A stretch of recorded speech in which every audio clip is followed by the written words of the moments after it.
कहा कि पहले के समय में जब हम कैंसर का नाम सुनते थे तो अपने आप में ये रहता खौफ था कि था। नाम लेने से ही चीज़ें बढ़ जाती हैं।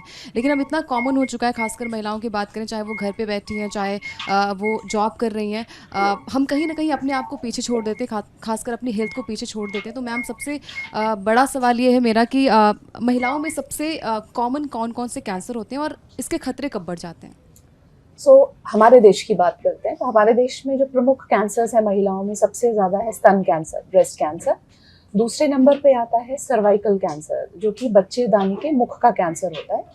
उसके बाद हमारे देश में गले के cancers, head and neck cancers का भी काफ़ी अधिक चलन महिलाओं में भी है, क्योंकि तंबाकू चबाने की चलन है हमारे देश में। तो हेड एंड नेक कैंसर्स और लंग कैंसर्स, ये 4 कैंसर्स हम सबसे ज़्यादा महिलाओं में देख वो रहे हैं। थायराइड से भी रिलेटेड है क्या?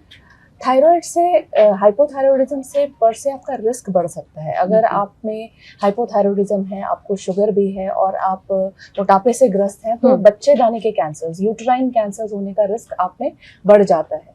क्योंकि जो पेट का मोटापा होता है, जो एब्डोमिनल ओबेसिटी होती है, वो आपके शरीर में हॉर्मोन्स की मात्रा को अधिक कर देती है, अनरेगुलेटेड कर देती है। उससे कुछ कैंसर्स जैसे ब्रेस्ट कैंसर और यूट्राइन कैंसर्स महिलाओं में अधिक हो जाते हैं। आपने बताया आपके पास जो भी आते हैं वो थर्ड स्टेज पे आते हैं, लेकिन घर में रहने वाली किसी भी लेडी को, क्योंकि हमारे प्रोग्राम में भी हम बात ही कर रहे हैं, औरतें सबसे पहले कहती हैं अरे हल्का सा दर्द ही तो है, शाम तक ठीक हो जाएगा, या उन्हें अपनी फुर्सत ही नहीं होती, तो सोचते हैं कि कुछ दिन काट देते हैं, कुछ दिन काट देते हैं। तो वो कुछ दिन पहले से दूसरी स्टेज में आने के क्या होते हैं कि अगर आपने इतने दिन में नहीं एड्रेस किया तो प्रॉब्लम होगी? तो इसमें टाइमलाइन हो नहीं सकती है, क्योंकि हर शरीर में कैंसर भिन्न तरीके से पनपता है। कैंसर कहने को एक नाम है, पर ये अपने में हजारों प्रकार हैं। अगर हम ब्रेस्ट कैंसर की भी बात करें तो बहुत सारे बायोलॉजिकल फैक्टर्स हैं जो एक स्टेज में भी भिन्न हो सकते हैं। अगर 10 महिलाएं और 10 की 10 में स्टेज 1 है, तो 10 का आउटकम और बिहेवियर अलग हो सकता है। क्योंकि कुछ कैंसर्स तेजी से बढ़ते हैं, कुछ पुअरली डिफरेंशिएटेड कैंसर्स होते हैं जो बहुत तेजी से बढ़ते हैं, वो आपको समय नहीं देंगे।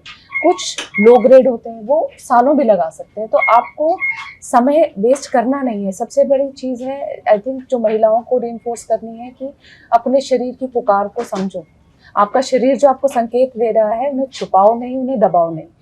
क्योंकि दर्द तब आता है जब कैंसर फैलने लगता है। बहुत महिलाएं सोचती हैं कि गांठ तो है, इसमें दर्द नहीं है, ये कैंसर नहीं होगा।